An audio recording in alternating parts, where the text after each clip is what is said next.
Is everyone get ready to go?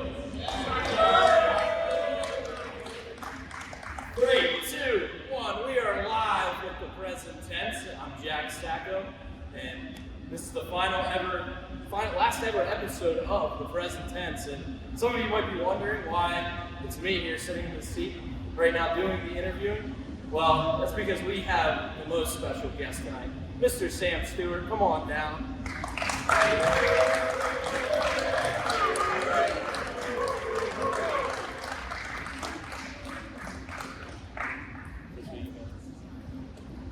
Thank you, Jack, for the great intro. I'm really excited to talk to you tonight. Oh, it's going to be amazing. We have a great crowd, great group of people up there, and ready to go. How are you doing tonight, Sam? I'm honestly a little nervous. Like, I've always spent hours to prepping, being nervous and answering all the questions, but I'm excited and nervous because I'm on this side and I have questions now. Yeah, I think the nerves are a good thing, honestly. We just have to feel good.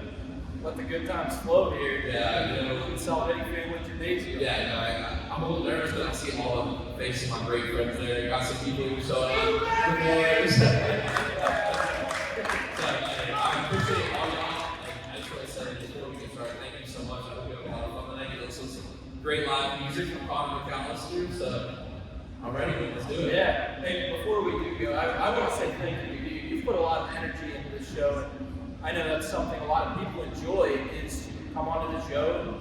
Students, athletes, and faculty members all just have a great time, and everyone's appreciative of all you've done with this show. Thank you so much. That means a lot. Yeah, absolutely, man. So let's get started. First question here for you. You've had 181 shows before this one. I mean, where did that idea come from? What really pushed you to start the present tense? So I think in multiple ways it's actually the COVID-19 pandemic, because when I was in high school, my friend Scott, who's somebody y'all met, he stopped by in Florida. He had been interested in this kind of thing, radio, podcasting. His dad bought a full studio up in his attic. But one day, they invited me over, his dad, like my friends, and they said, hey, can you just give like a guest analysis on baseball? Talk for 10, 15 minutes. I was like, wow, because they had cool equipment and stuff, and I was so nervous. But the rush of getting to just really talk with people, because this was COVID, we hadn't done that a lot, before. And then when I got here, Dr. Meriden, the person who could make a shout out to him because it doesn't be possible with him. Dr. Meriden, was singing up the boom box, I never forget it. I was walking around the clubs, this is, I might want to do this. And then I saw WNJR radio. I saw I did something like this before, and there's nothing really to do on campus right now. And as soon as I had my first guest on, one of my first guests was actually Connor back in season 1. And I think that pandemic, it made me realize how much I miss hearing people's stories. And the present tense hobby used to do that. Hear people's stories and do it in a way that's fun. We could have our own space to themselves. Yeah, absolutely. And those stories that you get to hear, there's some that are pretty memorable. And I was going to segue into the next question. What were some of those most memorable moments? I know there's so many you can pick from with all these shows over these last 4 years, but are there a couple that kind of stick into your mind a little bit? Yeah, so I was thinking about this a lot. I was sure you're going to ask this tonight. That's a great question. But I think one of my favorite memories, many people might not think about this as the most happy show, but to me it was because, we all know there was an incident here on my sophomore year with some of the basketball game that happened with a whiteboard. It was very inappropriate. Obviously, there's a whole context of the situation, but I don't want to talk about that because what happened after that, those girls that came on the show, they were feeling like, we're not even going to talk about the win or about this incident. That's all anyone was talking about on campus. It was like this kind of dark mood that set over campus. And I think for me, being able to talk to them was Sarah, Barry Gilly, Megan Driver, and Piper Morningstar. And we sat there, and we just had a blast. Even though things were kind of, everyone kind of had these faces outside that were down, that were sad. Being able to celebrate something and just, turn all that negativity away and realize that, we can just sit there and have a good time and enjoy the success that happened, regardless of what anyone else was saying. I think that was one of the most great things, most fun episode I've ever had. Now that I hear that, that doesn't surprise me much because if I know one thing about Sam Stewart, it's that we love to talk about basketball. I mean, we talked about that on the show when I came on in the fall. That was a big topic that we conversed. You know, he is a big Cavs fan, a big LeBron fan. I know. They're big. Yeah, that's not the Warriors. Big Warriors. They come from the Last Dance documentary, which is why I was defending Jordan so much throughout the show, you know. But I didn't mean to be too harsh on him. Or anyone else who's like the wrong on the show. So, going on to the next thing, you've put a lot of energy into this show. And, you know, a lot of people probably don't know, I don't know, so that's why I'm going to ask you this. You know, how much time and preparation do you put into the show on, you know, weekly and per show basis? Well, I would say for me, like the show was something at first that I tried to block out time with, like an hour or 2 hours, but now I try to always think about the questions. And not only just thinking about questions, but thinking about people as well.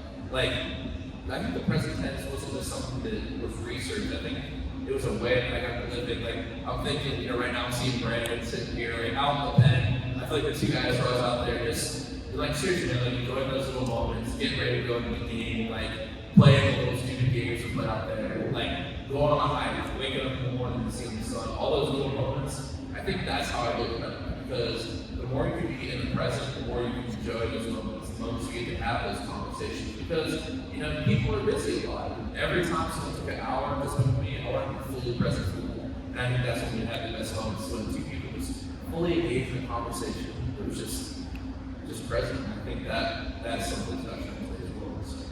Yeah, you also have to juggle, you know, along with the show. You're a member of the baseball program here.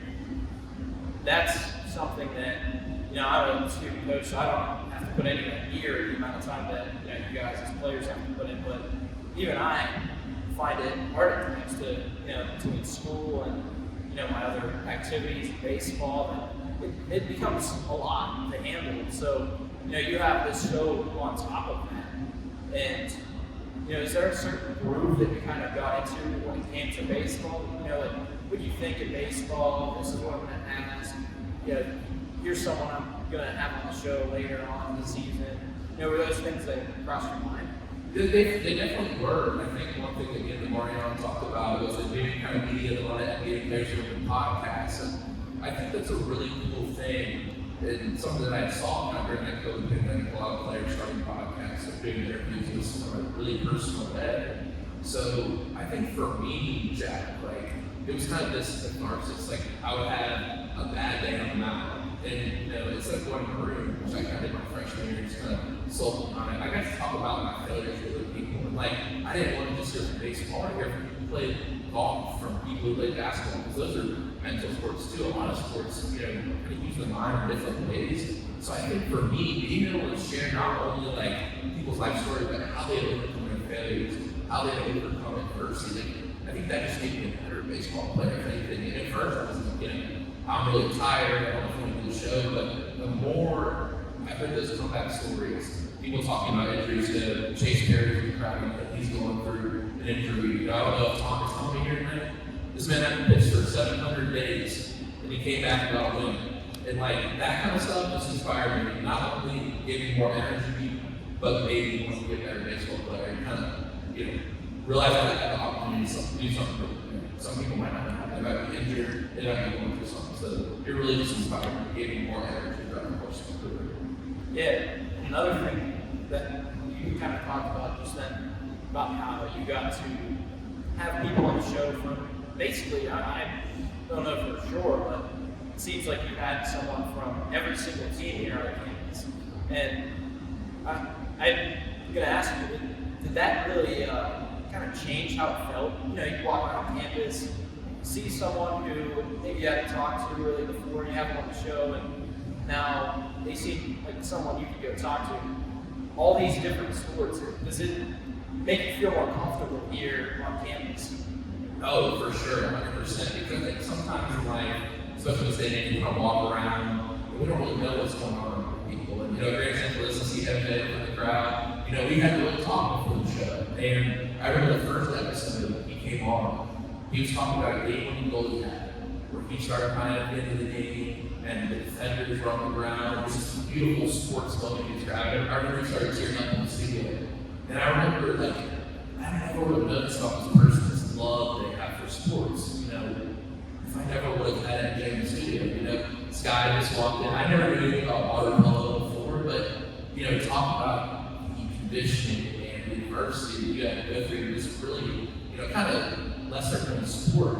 That was something that was really, really cool. It's something I never would have known about you. And then even guys on my own team, like, you know, talking to a guy like Nate, who I talked to a lot, or Coach Bo, you know, who works with us. And he had played, obviously got hurt, but, you know, I didn't know a lot about what made him tick. And I know he's smiling right now, and I really loved your episode. He texted me a lot to get on the show, and I brought him on. So I think just hearing what inspires everyone, like, and didn't have these conversations away from the noise, away from the judgment, just being in there, and being in the moment. Like, that allowed me to really find my family on campus, away from home, and that was one of my favorite parts. That's a great question. Yeah, and everybody on campus knows Sam Stewart. That's, you know, a given. That even people who aren't involved in athletics, I mean, I'll ask them, hey, you know, my buddy's here on the present tense tonight. Oh, that's the show that Stu's in charge of. I'm like, yep, that's right. So, you know, I kind of figured that's how it would be. You get to meet everybody, and, you know, I'm kind of jealous.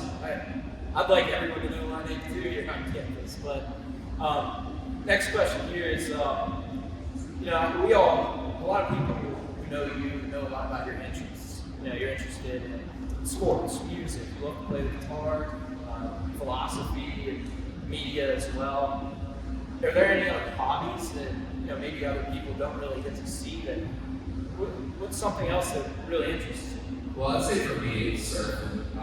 And I know that I usually wear a cartoon necklace all the time. You guys make fun of me. Yeah, they all do the shock and sound and stuff with me. But I think that was a hobby when I kind of learned that meaning of the present tense and what that was, like the flow state.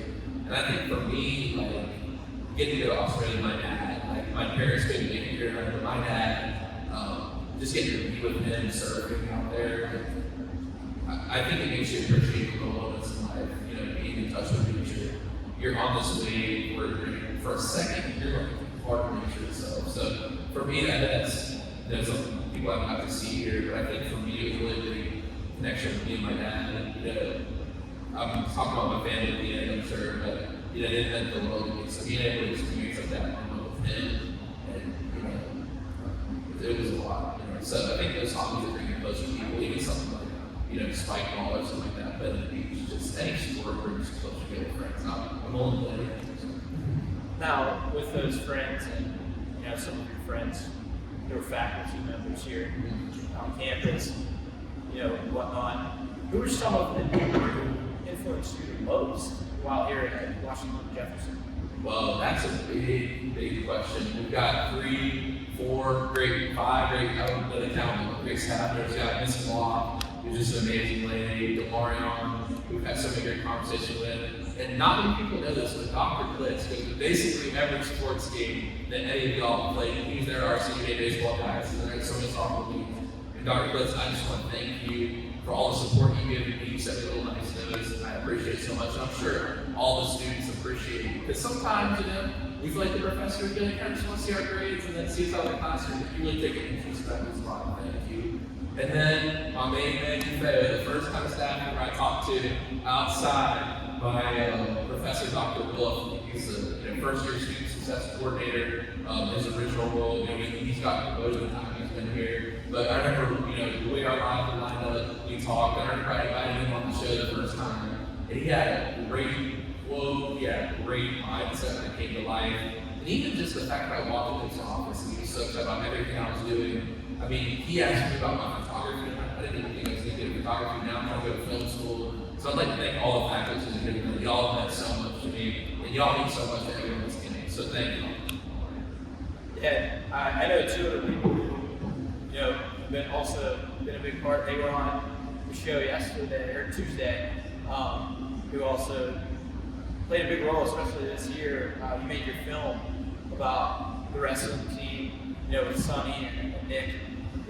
How was that experience? I mean, I'm sure it was an experience that really kind of got you to grow as both a person and as a filmmaker. I went to see it. You did an excellent job with it. So I mean, that experience, how did that growth come? Well, I feel like for me, Sacco was just, all art is connected in it. It's getting to know the human experience better. And, I never met, Nick and Sonny up until my junior year. And then over the past few years, it was such a magical experience, And, if you haven't seen the film, Sonny and his mother handed him to his grandmother during the Civil War. They find their way to, they get back, they get to it. Nick Dawes is going to leave religious persecution. And then on the show the other night, Nick had a great line. He said, I never want to become negative in those circumstances. Even if people were bullying me when I was a kid, even if teachers didn't care about me because I spoke another language. Because being negative blocks the positivity that the world is trying to give you. If you're going to get that negative energy back, you're almost creating a shield so that light can't get in. So I think it really helped me understand that you have to keep going, no matter what adversity, no matter what people say to you. You have to keep going. You're going to end up successful in the end. And no one can ever take a positive attitude because I'll say what Nick and Sonny are two of the most joyous, happy people I've ever met. And you wouldn't have guessed all the really difficult things that happen in your life. And I think that's something that I always remember is like, if you stay steadfast, if you stay strong in your beliefs, don't change who you are, you're going to meet people like that. And I think that's evidenced by all of you here. I obviously have my own insecurities, my own doubts, something else, but y'all always there back me up, and I feel like that's a big reason I am the person I am. So I want to thank y'all. And I'm going to keep thanking y'all for that. It's really just what I'm possible without y'all. Yeah, that's on YouTube, right? Your film? Yeah, Steadfast is on YouTube. It was, a great experience to work with them and the wrestling team in general. I didn't think about wrestling going into it, but it was really fun, and I think it was really a great experience for artists getting to work with new things. See that, I need to practice and elements of filmmaking for the next film I work with from grad schools. Yeah, I would implore anybody who hasn't seen that yet to go watch it. Get that background. I mean, that was the most interesting part to me was the backgrounds of both Nick and Sonny. And you're exactly right. You wouldn't be able to tell that they've gone through these struggles in life because I see Sonny walking around. He's always got a big smile on his face. And two guys who have really done the most with the hands that they were dealt. So it's a very inspiring story. And I think that I had something quick. You also have Nick's friend who shows Sonny, Maxwell Marcus, and he, said something really profound in that documentary. And it was that we almost inspire people. And I hope everyone take one thing away. It's like it's like you go to a baseball camp or something, little kid, take one thing away. And I think this for me was the one thing from the documentary in ways. We don't just inspire people through our strength. We inspire people through our weakness, the things we overcome, the vulnerability we show. And I think that's what Sonny and Nick did. And Max said beautifully. He is an actor in Hollywood, so he had a real flair, really dramatic. And he did a great job of just saying that we don't really inspire people for the achievements that we have, but the low points we come back from. Yeah, that's huge. I remember when I saw that was a great quote from him, actually. I didn't know that he was an actor. Well, he lives in LA. Yeah. He forgot what he back home, he went to go chase his dream, left the opportunity he had back at home, so I want to go chase his dream. Yeah, that's inspiring. I mean, that, as I said, that's a great story of those two gentlemen. Segue into kind of the next thing. Is there a memory from another sport, not baseball, not including baseball here, that kind of stuck out to you over these last 4 years? A sporting event, or it doesn't even have to be something that's major. That's a good question. I think for me, one of the best events for us was freshman year. The guys were seniors with us. We've been in our rooms all year, and with COVID, it was really tough. And then there was a kid who followed us around, Parker, and he was diagnosed with illness and unfortunately passed away for the pack championship. And his parents came down from the stand from senior yard in that area. And it was a really powerful thing. His parents were crying. He had just won, so we were really in. And it was like, this is what sports can do. Sports are powerful.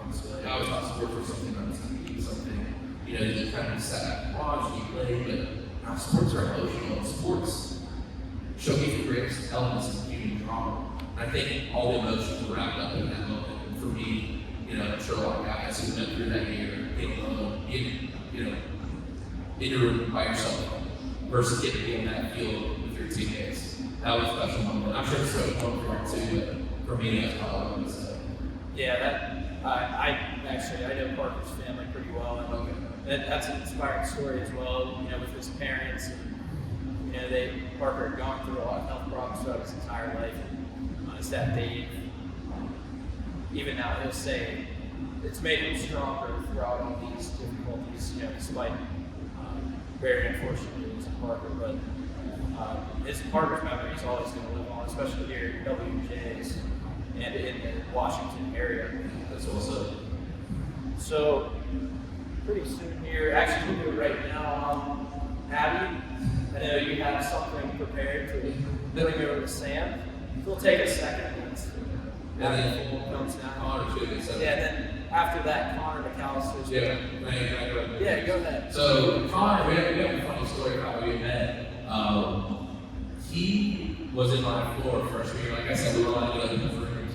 So I heard this beautiful voice coming down the hallway. Like he's playing music so loud, my house was playing music way too loud on the speakers. But it was him playing his guitar.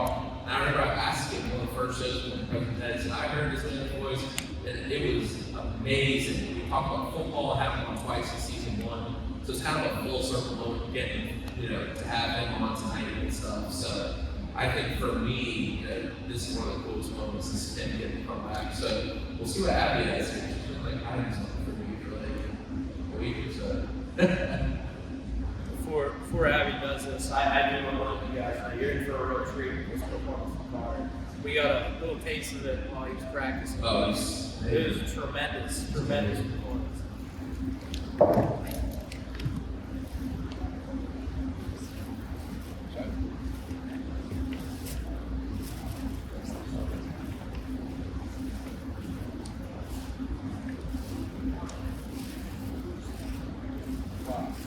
This is scrapbook of all the, you want to take the mic still? Yeah.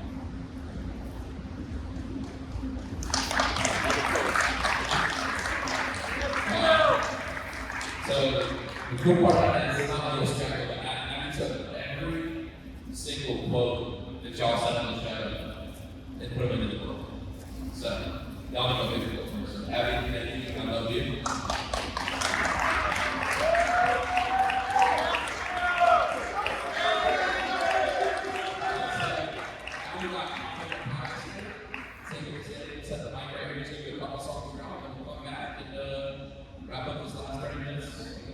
So, Connor Mccallister.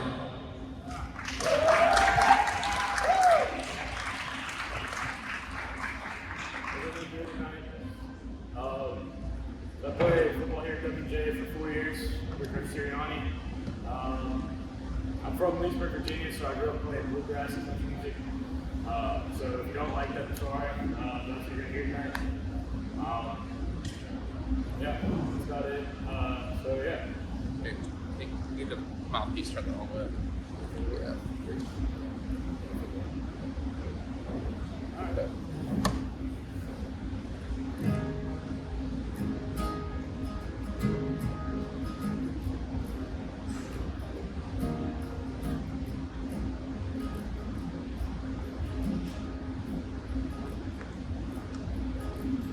First job at 17, finally made enough to buy her dreams. Staring down at the money I made, the government took it all away. So I crashed my car on the corner, sparked up a lighter I bought from the store and shrugged my shoulders to the wind. When I found out where my money was going, I smoked my first cigarette. Guessing over politics, do we really know what's going on? Preacher man say I'm alright, now I'm staying up all night, wondering where did I go wrong? Where did I go wrong?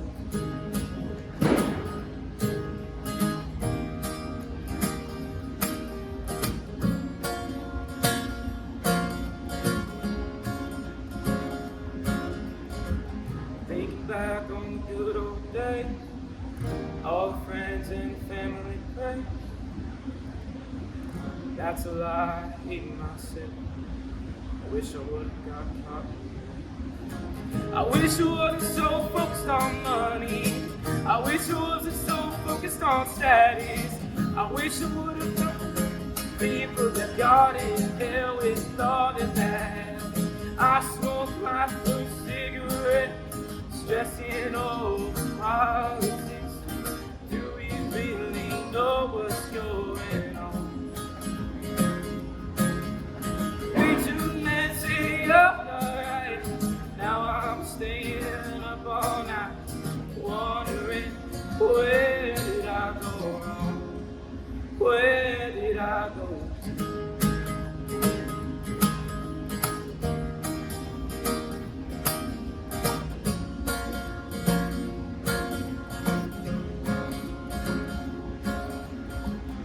First job at 17, finally made enough to buy her a drink. Looked down at the money I made. The government took it all away.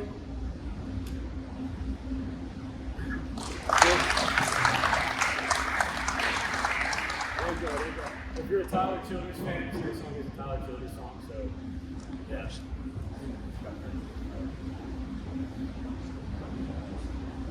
So I'm not professional, so Good. Good.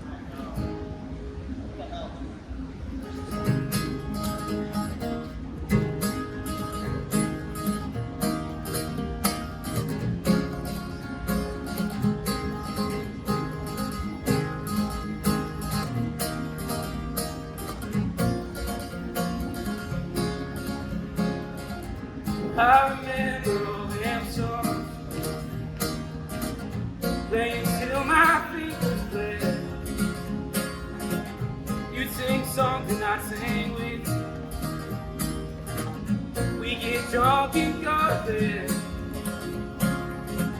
Looking back at all them memories, Lord, I hate to sleep alone. But if you ever get the notion that you need me, let me know. It's just 2 hours to get there, babe. I can make it back about now. So cold, too close against my skin. Need a little warmth on a night so cold. Singing songs you used to sing. The one about the lady in the long black veil. Should have seen the warning sign. Lord, I love to hear you well. High and lonesome, hard and strong. Even if it was a little louder too. Hotter than socks on Jersey job. Lord, I got some hungry.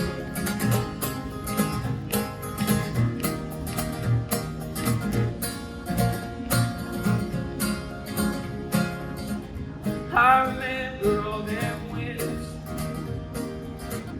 drinking Woodford till we drown. We get news about a party, bundle up and go to town. Never worried about the police, never worried much at all. I miss those nights of reckless glory. I come back to you just strong. But it's just 2 hours to bed, babe. I can make it back about now. So cold, too close against my skin. Need a little warmth on the night so cold. Singing songs we used to sing. The one about the lady in the long black veil. Should have seen the one inside. But I love to be you well. High and lonesome, hard and strong. Even if it was a little louder too. Hotter than socks on Jersey job. Lord, I thought you hungry.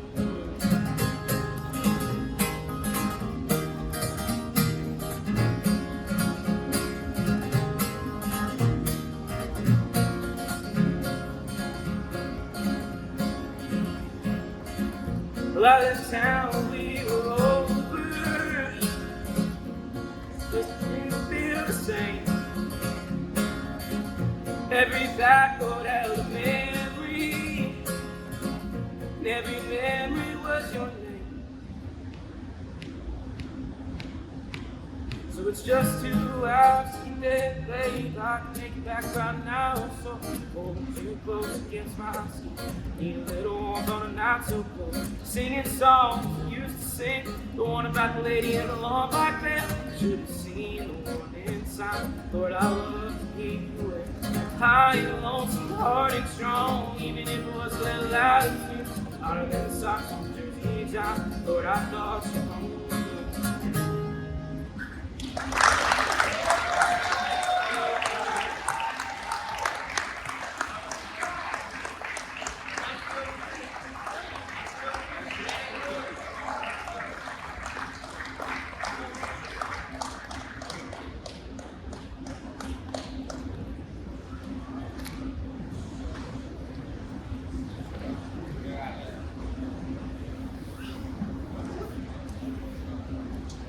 We get one more round of applause for Connor Mccallister.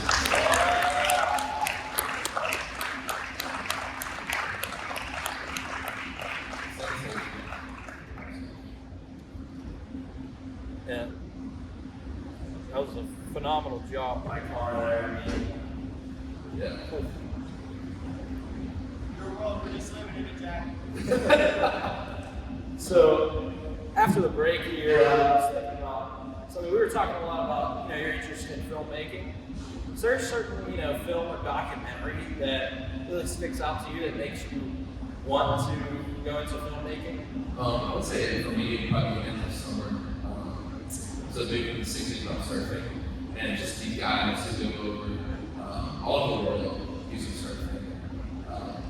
It's really just a cool adventure story for me, and I think it just kind of captures that feeling of like being at the beach and doing more. So I think that's probably the film of it. It's documentary.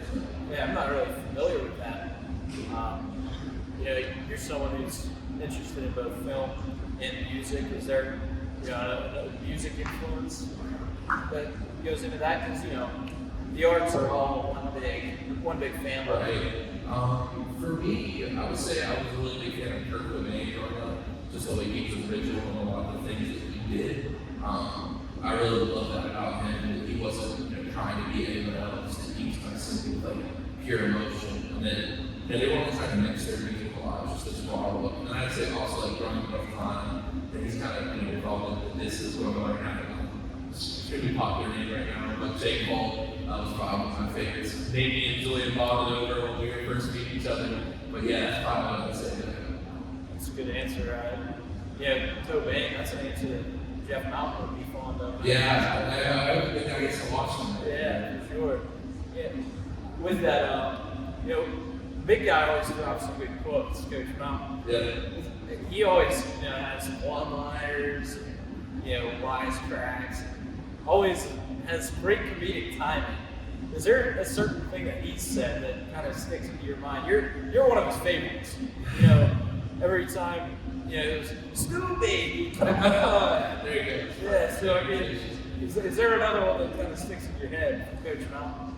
There's so many Coach Mountain lines, and even the people who work in school, I love that Dr. Place has Coach Mountain stories. I think for me, my favorite thing about Coach Mountain, and this is a very obvious quote to give him a mindset. No, yeah, mindset. I think for me, like a lot of us, at least for me, I feel like it's really hard to please Coach Mountain to get a good job from Coach Mountain. He doesn't call those compliments, but he always expects more. Like we do in the games, like we'll win like an 18-4 game or something. He says, this will be better, this will be better.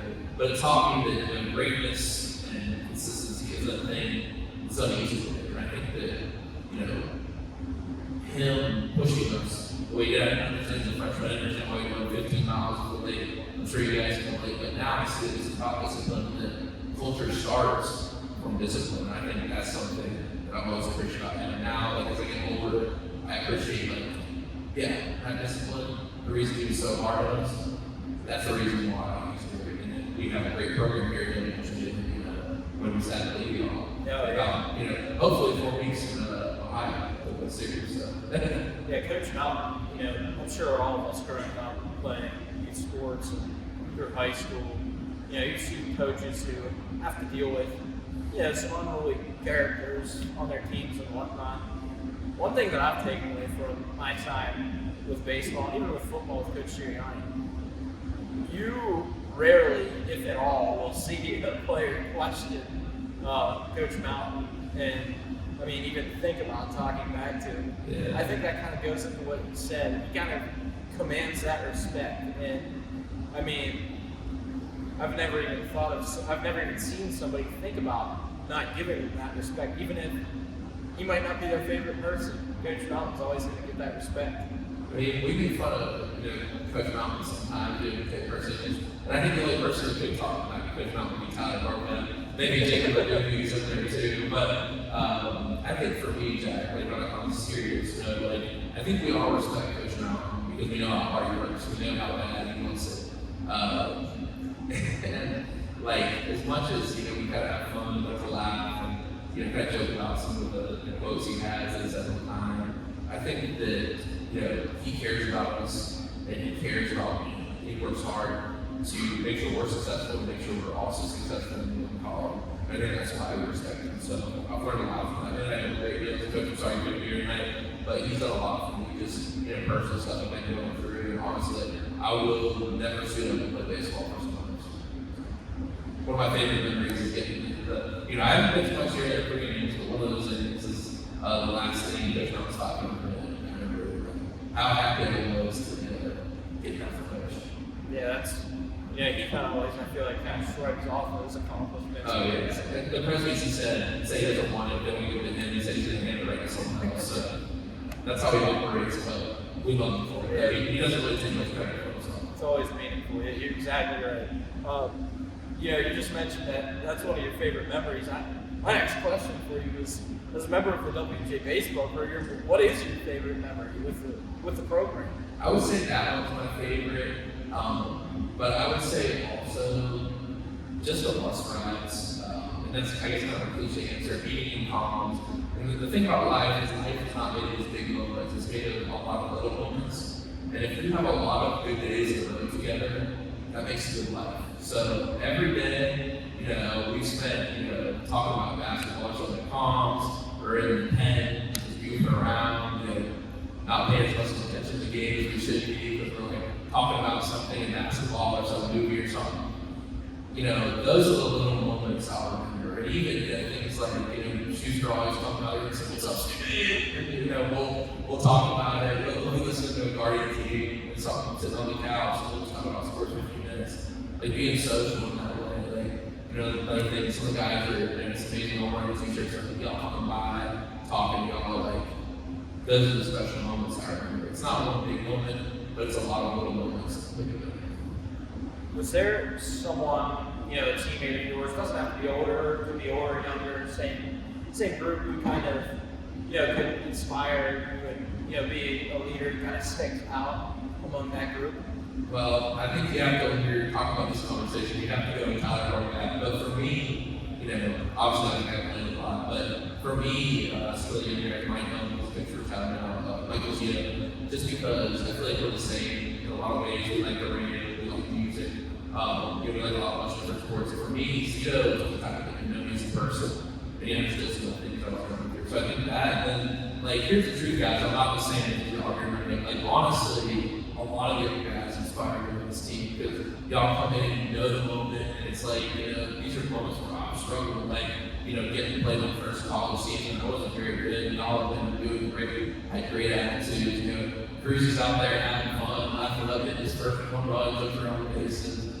Stern came on the show, and he wasn't nervous at all, he was laughing, he dropped a couple of S-bombs, so he tried to get it canceled, but it was just those people too. I think you have to take inspiration from people who are younger than you too, because those are the people that have no ideas.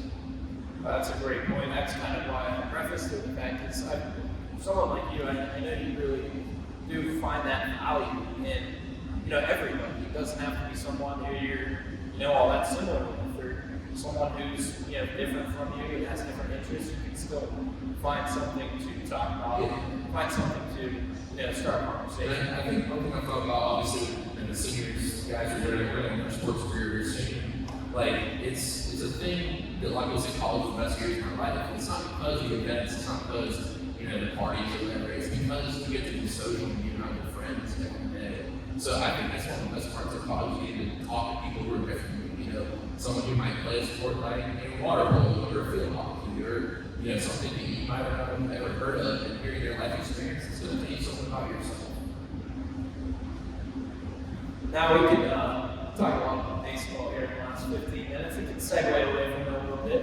This is a big moment here. I just want to know you've been waiting for. I'm going to ask you here for the quote that you've prepared. I know this is something you've done on every show. Yes. Someone else or your guests who have a quote prepared. I do, and yeah, I just want to thank Abby for that great gift with all the quotes. She knows how much I love quotes, so I'll definitely look at that often for inspiration. So, how the show came about, and I think this is something that's been hitting me. There's a couple of key moments that I would just like talk about. I know we're close to wrapping up here. We can all go hang on. I would like to get a picture after. Y'all know we do the pictures after every show, so we have one last picture. And for me, there's 2 moments. We stayed in a hotel over by the casino that first night of COVID. And I remember feeling so scared, just nervous and excited, all these different emotions. And if that kid can see tonight, I think you wouldn't believe it, the fact that people would come to hear and talk for an hour. And to me, that means the world. Looking back on it, that is a moment where I had no idea what was to come. That's a beautiful thing about life. You don't know what's coming. And the second thing is, I remember I was sitting in my room one night by myself and watching the last episode of The Last Dance. And the song is the present tense by Pearl Jam. It's playing when Mike's having a great career highlights and showing why he's the greatest basketball player of all time. He's just kind of reflecting, sitting out, looking at his ocean view or whatever, and smoking a cigar as he did often in the documentary. So the song for Pearl Jam goes like this, and it's often what I listen to. So kind of how really important is. Do you see the way that your heads was inspired? Getting out to catch the sun's rays, a lesson to be applied. Are you getting something out of this all, sister? You can spend your time alone, re-digest past regrets, or you can come to terms and realize you're the only one who can't forgive yourself. Oh, it makes much more sense to live in the present tense. I think it might be back in the present, but to live in the present tense. Yeah, that's a good one.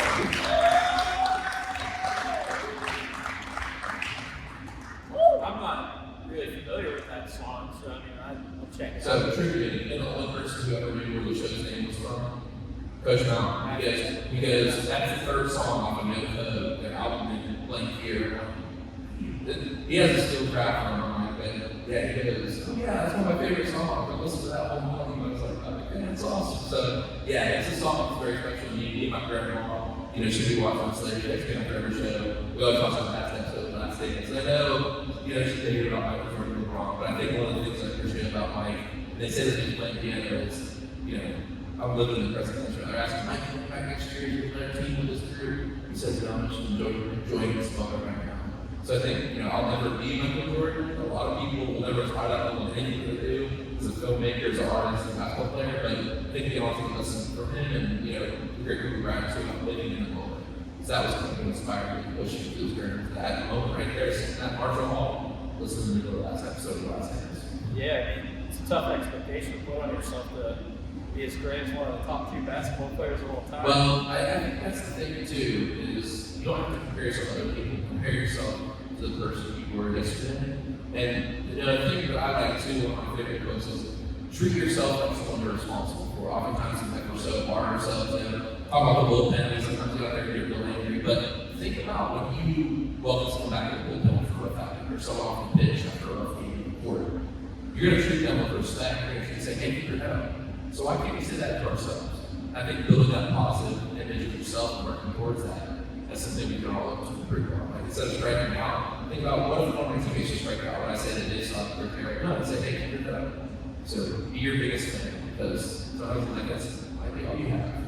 Yeah, that's a great point. That kind of reminds me about a quote that it just popped in my head that I remember from, I think it was Avengers Endgame, when, one of the quotes that said is, everybody's a failure at who they're supposed to be and what that expectation is. Oh, I really like that. So, go just be who you are. Don't be what people want you to be, what people think you should be, or even if you fail at something, there's always that next thing, and that's what makes you you. Yeah, I think one of the biggest things like about learning and talking about, and this is one of the points I want to use around. So like my friend Kylie back in North Carolina, she always said, love the life you live and life will give you love you deserve. If you put the energy and love and things, if you're the biggest fan of people, if you're the biggest fan of life, life's going to be a fan of you right back. And it's going to give you the things you deserve.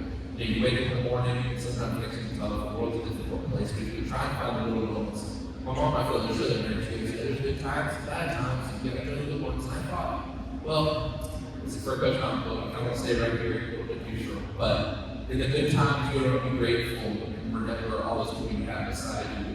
In the bad times, you want to remember those people as well, because that keeps you grounded and realize there's more life in you. It's a group experience. I think if this shows everything. It's that life is get better about with people, and then people at the end of the day, whatever they do, you might say, whatever you might see, people are good, and that's one of the most beautiful things about life is you share with people. Yeah, that's a great lesson to take with you as we head into the future. Heading into that future, one question I wanted to ask you is, we were talking a little bit about this before the show, but what's in your future? I mean, I know you have something planned. Well, I'm attending USC School of Arts for MFA in filmmaking, but I think the big picture, Jack, I want to keep telling you the stories. Like, the best part of this experience hasn't just been the show, it's like people's stories in general, getting to hear about people's life experiences or just simple conversations that we've had throughout the years. Like all of those moments for me, I think that just being around people, getting to learn what it's like to be a human being, that's kind of a big and abstract answer. But I think you had a great quote from Bob Marley the first time he came on the show. Some people get rained on, some people just get wet. And what that means basically is some people, if it's a rainy day, it's too hot, it's too cold, instead of taking the sun is shining, maybe there's snow on the ground, it's just a beautiful landscape. Taking those little moments, that's always what I appreciate those great quotes, because those moments keep you grounded, and those moments at the end of the day, as you learn more about this existence, you see these beautiful. That's what I want to keep doing, is learning about this crazy existence that we're all trying to understand what it means to be human. Those little moments, I'm going to take some credit here, because there's a group of us in this room who I know kind of helped you get into making stories and films. Oh, for sure. Last year in our intro to the theater class, me, Sam Stewart, Sam Quinn, and Julian Elizondo and Kaylin Angel, those two are here today as well. We were in a group. We made that story. You wrote the story. I have to give you credit where it's due. Thank you. You wrote the story, and I feel like that was something, at the time, you took it very seriously. You really took initiative to, have that vision and put that story down. Even for something as simple as just, a silly story that we had to make for a final. Well, I think every time you produce a piece of art, you start having to learn more about the human condition the words can express.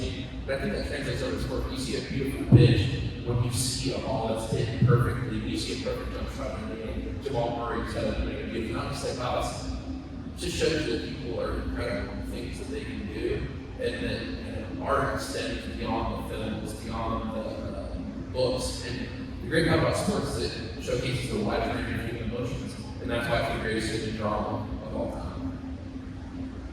Now, what kind of future are you looking for after going to School of the Arts, and what kind of job are you going to kind of look for after that, after you get your master's? Well, I like to direct, and ultimately, if I could do something with present tense, opening a school, I can explore a lot of sports here, but maybe a film making student or someone's actor wants to do something like that, do a podcast as well there. But ultimately, just keep on sort of directing. I've got some manuscripts and books that I'm going to keep trying. Radio, so just some form of storytelling would be great. That's something I want to do. Yeah, you do a great job of it. Going back to the film you made, you're good at telling that story. story, you kind of do it as well with these podcasts, with these shows.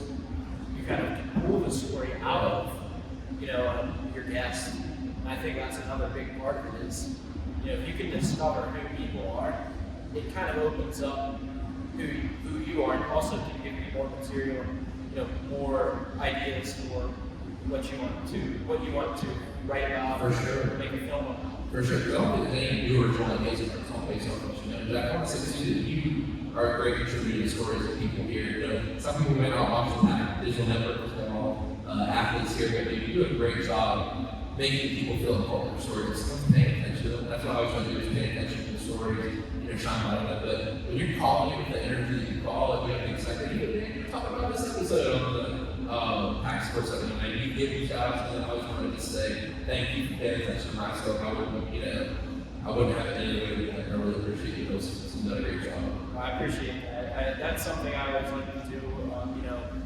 Certain guys come up to bat, go on the mound, where even with basketball, people who I know, who I'm familiar with, who I know a bit of background about, I like to point out, those things that people may not know. Like, one thing I always say is, Sam Stewart was a quarterback in high school.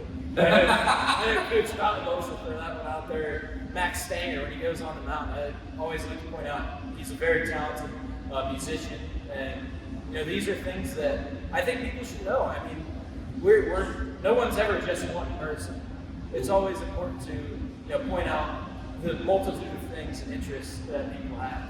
Yeah, and like you see that people are more than they appear to be. So I think that's awesome.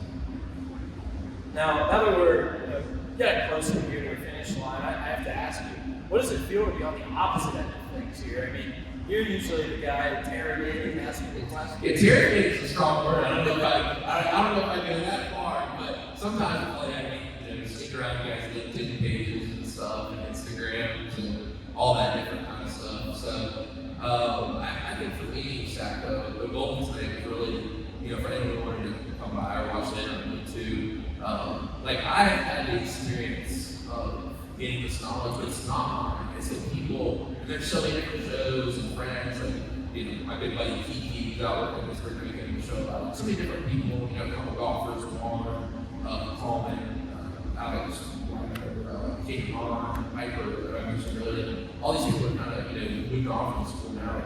They've taught me some lessons, but really the point tonight is, hopefully y'all can take something away from this knowledge that y'all have given me.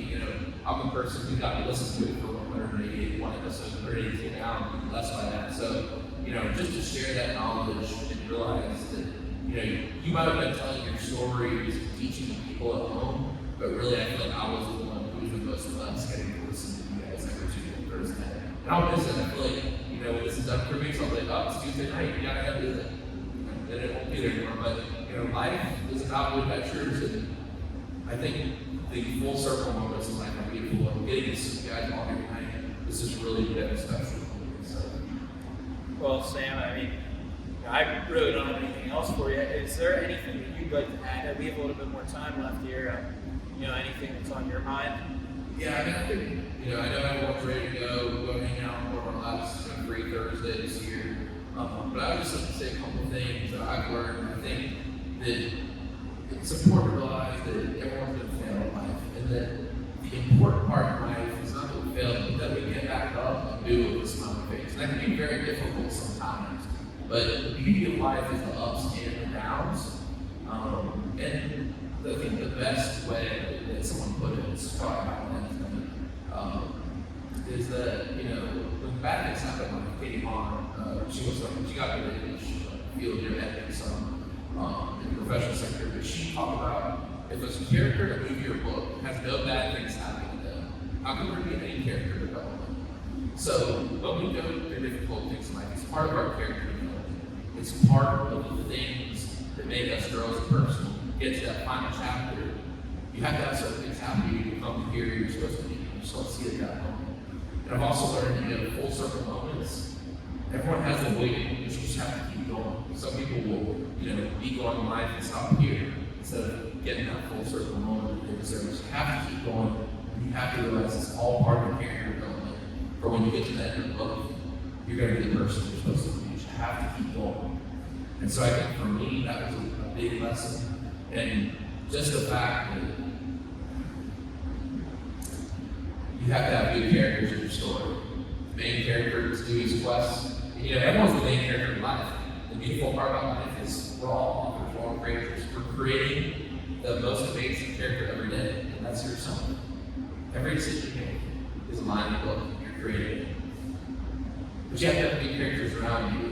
And I've learned how important that is, and I've been blessed to have some amazing characters. So all you guys here tonight, I really appreciate y'all. I'm so glad that I got to have y'all in the story over these past 4 years. Sam, you've given us some valuable words, not just tonight, but I mean, you've dropped some real gems tonight. That right there, and that was really deep and beautiful. I mean, that's something we should always be, when we're down, think about that. We're still writing that story. That book is not complete until there's nothing left. So, I just want to give you one last thank you for putting this all together, putting the show together.